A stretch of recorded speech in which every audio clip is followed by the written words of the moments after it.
Hello everyone, the students of class 10th. Welcome back in the lecture 58. Today I am here with the remaining part of the chapter from the diary of Anne Frank.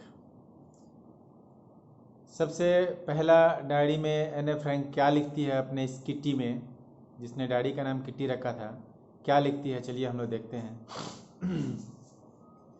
Dearest kitty, मेरी सबसे प्यारी Kitty, our entire class is quaking in its boot, पूरा का पूरा class काँप रहा था।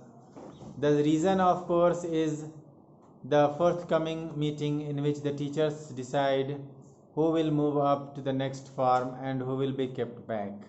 कारण ये था कि जो अगले मीटिंग में जो टीचर्स लोग डिसाइड करेंगे कि कौन क्लास में रहेगा और कौन अगले क्लास में जाएगा। Half the class is making bets, आधा क्लास तो बाजी लगाने में लगा हुआ था। GN and I laugh our self silly at the two boys behind us, CN and Jacks. GN कोई है इसकी दोस्त, वो और मैं हंस रही थी अपने आप में। Our self silly at the two boys, मतलब जो बेवकूफ़ जो दो लड़के थे पीछे उसके बैठे उस पर, CN और जैक्स पर। Who have stacked their entire holiday savings on their bet, जो कि दांव पे लगा दिया था अपना पूरा हॉलीडे का जो सेविंग्स था वो सब का सब बाजी लगाने में कि कौन पास करेगा नहीं पास करेगा। From morning to night it's you are going to pass, सुबह से लेकर शाम तक, रात तक, कि तुम पास होने जा रहे हो। नॉट आई एम नॉट, नहीं मैं नहीं पास हो रहा हूँ। येस यू आर, हाँ तुम पास हो रहे हो। नो आई एम नॉट, नहीं नहीं नहीं मैं पास नहीं हो रहा हूँ। Even GN's pleading glances and my angry burst can't calm them down, यहाँ तक कि GN भी एक तरह से मतलब वो एक झलक जो है ना विनती की कर रही थी, और मुझे गुस्सा वाली जो है ना आउटबर्स्ट जो है ना वो भी उसको शांत नहीं कर पा रहा था। If you ask me, there are so many dummies that about a quarter of the class should be kept back, but teachers are the most unpredictable creatures on earth। फिर वो कह रहे कि अगर तुम मुझसे पूछोगे तो यहाँ बहुत सारे डमीज़ हैं हमारे क्लास में, बेवकूफ़ हैं, जिनको एक चौथाई तो लगभग क्लास में ही रोक दिया जाना चाहिए। लेकिन टीचर जो है ना वो बहुत ही अनप्रिडिक्टेबल होता है, उनका कोई अनुमान नहीं लगाया जा सकता कि वो क्या करेंगे आगे। वैसे ये क्रीचर हैं, इसलिए वो क्या करेंगे आगे ये समझ में नहीं आ रहा। ये शनिवार 20 जून 1942 का ये राइटिंग था उसका। तो ये एने फ्रैंक अपनी इस डायरी का शुरुआत ऐसे किए हुई है। फिर नीचे लिखती है कि I am not so worried about my girl friends and my self, करे मेरे अपनी सहेलियों और मेरे लिए मैं ज़्यादा चिंतित नहीं थी। वी विल मेक इट, हम लोग तो कर लेंगे, हम लोग पास कर जाएंगे। The only subject I am not sure about is math, सिर्फ एक सब्जेक्ट था जिसमें मैं श्योर नहीं थी, वो था math. Anyway, all we can do is wait until then, we keep telling each other not to lose heart। बहरहाल अब हम लोगों को जो करना था वो था इंतज़ार, और सिर्फ हम लोग ये कह सकते थे कि हाँ अपना दिल मत हारो, मतलब साहस मत छोड़ो। I get along pretty well with all my teachers, there are 9 of them। मैं सारे टीचर्स के साथ मेरा व्यवहार अच्छा था, 9 के 9 थे वो लोग। 7 men and 2 women, 7 जेंट्स थे, मर्द थे, और 2 औरतें।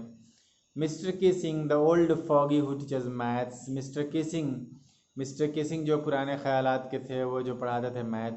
Was annoyed with me for ages, वो मेरे साथ नाराज़ रहा करते थे बहुत दिनों से। Because I talk too much, क्योंकि मैं बहुत ज़्यादा बातें करती थी। आफ्टर सेवरल वार्निंग्स ही असाइंड मी एक्स्ट्रा होमवर्क, बहुत सारे वार्निंग के बाद, चेतावनियों के बाद मुझे उन्होंने एक्स्ट्रा होमवर्क दे दिया था।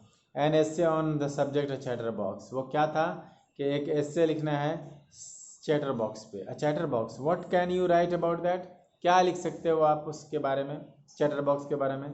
आई would worry about that letter, I decided, मैं चिंतित हो गई उससे, और मैंने फ़ैसला किया। I jotted down the letter to my notebook, मैंने थोड़ा सा लिख लिया अपने नोटबुक में कुछ उसके बारे में। Tugged it in my bag and try to keep quiet, और उसको अपने बैग के अंदर डाल लिया और फिर चुप रहने की कोशिश की क्लास में। The evening after I had finish the rest of my homework, शाम में जब मैं अपना बाकी जो होमवर्क था उसको मैंने जब पूरा कर लिया, तो the note about the essay caught my eye, तो वो जो एस्से लिखने वाला जो नोट था वो मेरा नज़र उस पर गया। I began thinking about the subject while achieving the tip of my fountain pen, मैं उस सब्जेक्ट पे, उस विषय पे मैं सोचना शुरू कर दी, और उस वक्त मैं फाउंटेन पेन का जो है ना नोक चबा रही थी।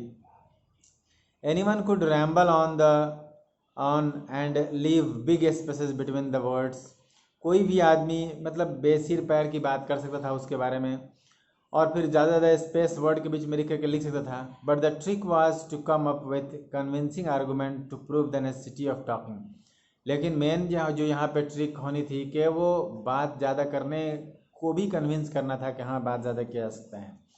आई थॉट एंड थॉट, मैं सोचा और सोची and suddenly I had an idea, और अचानक मेरे दिमाग में एक आइडिया आया। I wrote the 3 pages mister Keesing had assigned me and was satisfied, मैंने 3 पेज लिख डाली जिस सब्जेक्ट पर मिस्टर किसिंग ने मुझे असाइन किया था, और फिर मैं संतुष्ट हो बैठी। I argued that talking is a student trait and that I would do my best to keep it under control, मैंने लिखा कि बातें करना जो है ना आदत होती है स्टूडेंट्स की, और मैं उसको बहुत अच्छी तरह से उस बात को रखूँगी और अंडर कंट्रोल में रखूँगी। But that I would never be able to cure my self, लेकिन उसको मैं कभी भी अपने आप में सुधारने की, इलाज करने की कोशिश नहीं करूँगी। Of the habit since my mother talked as much as I did if not more, कह रहा है कि क्योंकि मेरी माँ मुझको की आदत थी कि वो बहुत ज़्यादा बातें करती थी, यहाँ तक कि मैं भी उतना नहीं करती। And there is not much you can do about inherited traits, और आप जो विरासत में मिले गुण के बारे में आप कुछ खास नहीं कर सकते हैं, उसको आप नहीं छुड़ा सकते हैं। वो जो है जो विरासत में मिली हुई जो गुण होती है उसको आप छुड़ा नहीं सकते किसी भी व्यक्ति का। तो ये बात उसने लिख डाली, ये एन एफ फ्रैंक ने अपने टीचर को। फिर आगे उस टीचर मिस्टर किसिंग का जो मैथ के टीचर है उनका क्या रिएक्शन होता है वो हम लोग नेक्स्ट क्लास में देखेंगे। अभी आप लोगों ने देखा कि कैसे वो गुस्सा करके चैटर बॉक्स पे ऐसे दिया था और इसने लिख भी दिया उस पर।